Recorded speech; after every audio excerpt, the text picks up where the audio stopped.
मराठी सिनेसृष्टीत अशा काही अभिनेत्री आहेत ज्या सेपरेट होऊन आता आनंदाने जगत आहेत. नक्की या अभिनेत्री कोण आहेत ज्या सिंगल लाईफ जगतात? त्यामध्ये तेजस्विनी पंडित हिचं नाव येतं. रान बाजार सिरीजमधून तेजस्विनी पंडित पुन्हा एकदा चर्चेत आली. तिने तिचा बालपणीचा मित्र भूषण भोपचे याच्यासोबत 2012 मध्ये लग्न केलं होतं. त्यानंतर काही वर्षाने ती सेपरेट झाली. सोबतच आपण बघितलं तर स्मिता गोंदकर ही पप्पी दे पारुला या गाण्यातून चर्चेत आली. तिने सुद्धा सिद्धार्थ बंदिया याच्यासोबत लग्न केलं होतं. त्यानंतर दोघेही वेगळे झाले. उषा नाडकर्णी ही मराठीतील सर्वात प्रसिद्ध आणि जुनी अभिनेत्री आहेत. उषा नाडकर्णी जेव्हा बिग बॉस मध्ये होत्या तेव्हा त्यांनी ही गोष्ट सांगितली.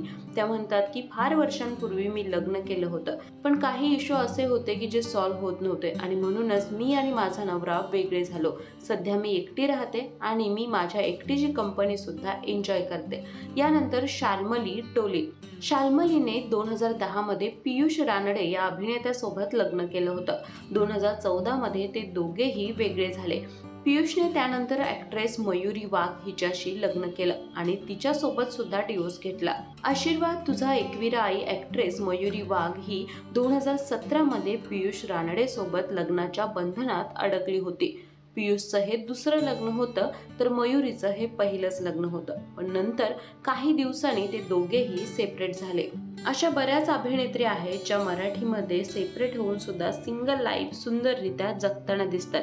याचबरोबर बॉलिवूड अभिनेत्री पण आहेत. त्यांचाही व्हिडिओ माय महानगर मानिनी या यूट्यूब चॅनलवर तुम्हाला पाहायला मिळेल. पण या व्हिडिओबद्दल तुम्हाला काय वाटतं नक्की कळवा. त्याचबरोबर या अभिनेत्रींपैकी कोणत्या अभिनेत्रीचा चित्रपट तुम्हाला सर्वात जास्त आवडतो हे कळवायला विसरू नका.